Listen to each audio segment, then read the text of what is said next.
Queridos elocuentes, hoy vamos a hablar sobre un tema muy pero muy importante y que mucha gente se ha cuestionado a lo largo de la historia, y es por qué los políticos hablan tan pero tan mal. ¿Cómo es que una profesión que normalmente está caracterizada por la oratoria tiene tantos exponentes del absoluto aburrimiento y son la mayoría de ellos tan buenos para anestesiarnos intravenosamente solamente con escuchar lo que tienen para decir? No quiero que te ofendas, esto no es para criticar a tu político de preferencia, se trata netamente de que tú puedas ver qué herramientas no están utilizando los políticos que hacen que su comunicación en sí muchas veces decaiga. Hay algunos pocos que han sido grandes exponentes de la oratoria, pero la mayoría lamentablemente recaen en este pozo y vacío de aburrimiento completo. Así que quizás tú eres un político en formación o quizás simplemente te gustaría entender qué puedes hacer para que tu comunicación resulte muchísimo más interesante. En cualquiera de los dos casos, este video está hecho para ti. Así que vamos a ir directamente con las tres principales cosas que los políticos están haciendo mal y que hace de su comunicación absolutamente aburrida.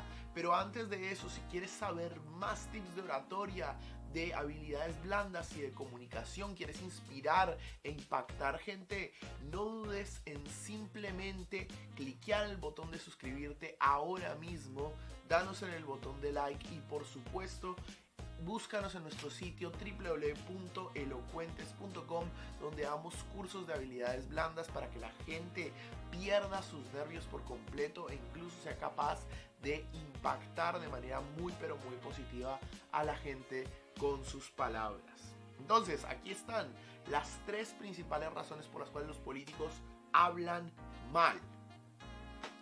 La primera de esas razones, muy pero muy sencilla: los políticos son en exceso políticamente correctos. Los políticos muchas veces tienden a mantener un aire, una suerte de máscara de formalidad que muchas veces termina siendo muy pero muy detrimental para ellos. Ellos se niegan a mostrarse de manera auténtica y tienden a simplemente nunca decir opiniones demasiado controversiales o que puedan generar un movimiento. Cada vez que nosotros vemos que algún político toma alguna posición más firme y que es capaz de realmente rebelarse contra el establecimiento de una manera así sea verbal, gana inmensa popularidad. No hay que ver más lejos, por ejemplo, que Donald Trump. O bueno, si quieres un caso más cerca dentro de Latinoamérica, puedes ver lo que ocurrió, nos guste o no sus políticas, con Manini Ríos. Manini Ríos era un outsider, una persona del exterior, afuera del sistema, y sus palabras, que realmente eran controversiales y muy poco políticamente correctas, resonaron con tanta gente que de la nada obtuvieron un porcentaje muy considerable de la votación.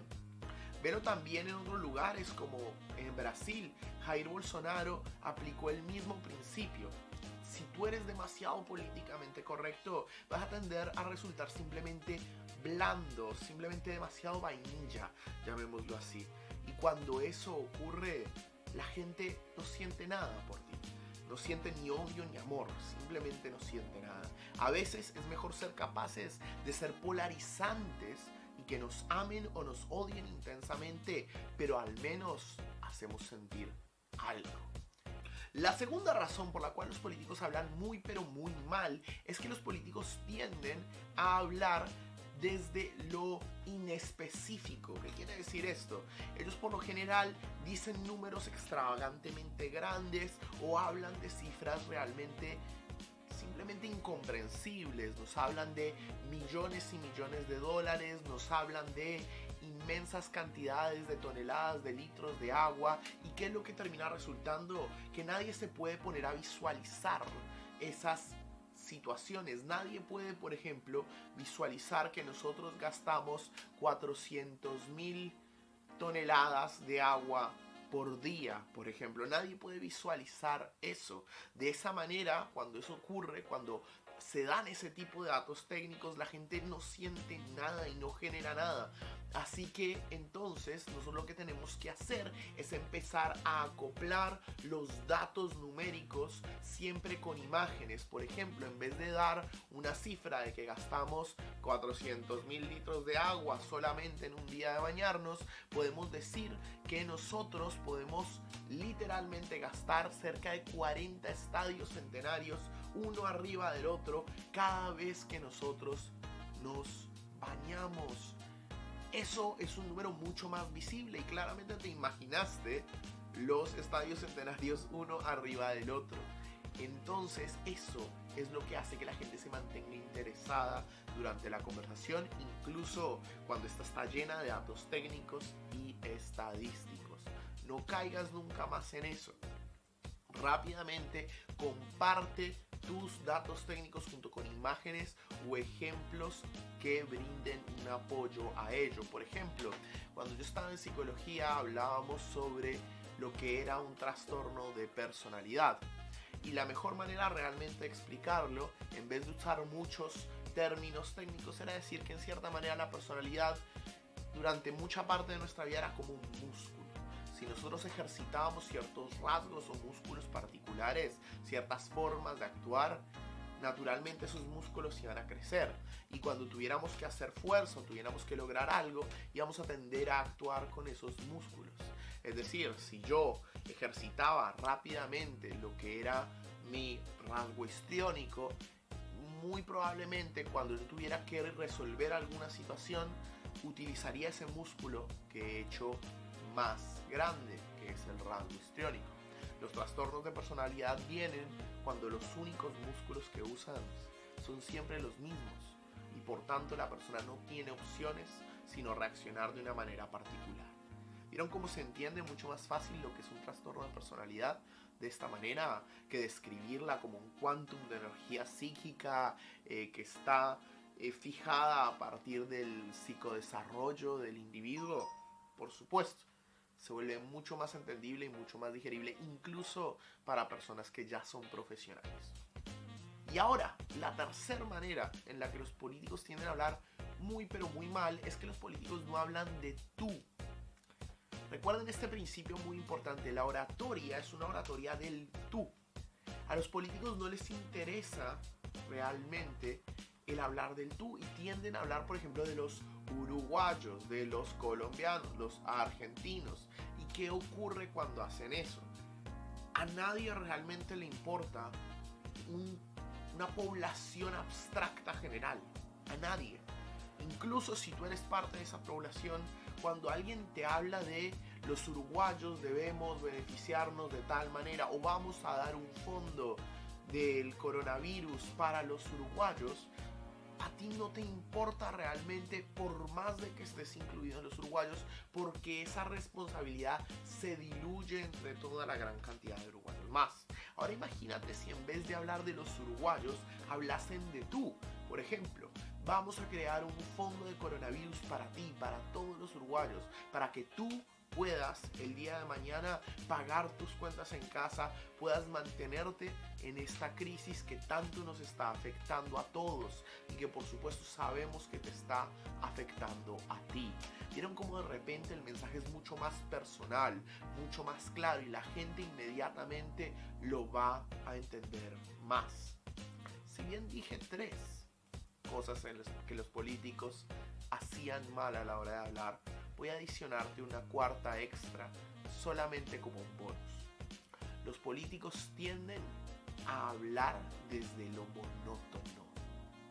Desde lo monótono. ¿Qué quiere decir? Ellos empiezan a hablar de esta manera. Los uruguayos vamos a recibir un fondo para el coronavirus que va a ser muy importante para que los uruguayos que han sufrido... ¿Vieron? Es terrible. Si nosotros no variamos los tonos de voz durante una locución, naturalmente la gente pierde la atención. Y tienen que entender algo ustedes, muchachos. La atención hoy en día es tan valiosa como el oro. ¿Por qué? Porque la atención implica que la gente te está dando tiempo y el tiempo es el único recurso que tú no tienes para renovar. Por tanto, la atención es tiempo y el tiempo es dinero. Por tanto, la atención también es dinero, es oro, puro y duro. Entonces, ¿qué es lo que tenemos que hacer con la voz? Lo importante es que nosotros la podamos variar en múltiples términos. Por ejemplo, podemos empezar por variar lo que es la altura del tono. ¿Qué quiere decir esto? Podemos hablar mucho más agudo o mucho más grave. Acuérdense, esto no significa un cambio de velocidad. Hablar grave no significa hacer como una grabadora que va en slow motion. Puedo perfectamente hablar más grave y hablar mucho, pero mucho más rápido. También otra variable importante es lo que es la duración, ¿sí? La velocidad del habla. Esto refiere a qué tan rápido de repente empezamos a hablar o qué tan lento y cómo utilizo la lentitud para generar énfasis. Bien, ¿vieron? Pueden utilizar la lentitud también para generar énfasis. Y por último está la intensidad. ¿Qué es la intensidad? A no confundir con la proyección, que es algo que vamos a ver quizás en otro video. Es simplemente qué tanta fuerza aplico yo en mis cuerdas vocales. Puedo quizás estar gritando o puedo empezar a susurrar. Lo interesante es que en cualquiera de estas variables, literalmente vas a poder reatrapar la atención de las personas cada vez que cambies. Si de repente estás hablando fuerte y cambias un tono más suave, o quizás suave pero rápido, la gente inmediatamente va a tomar atención. O quizás simplemente bajas la gravedad de tu voz y comienzas a hablar más imponentemente, la gente va a retomar atención. De repente el público no se aburre más.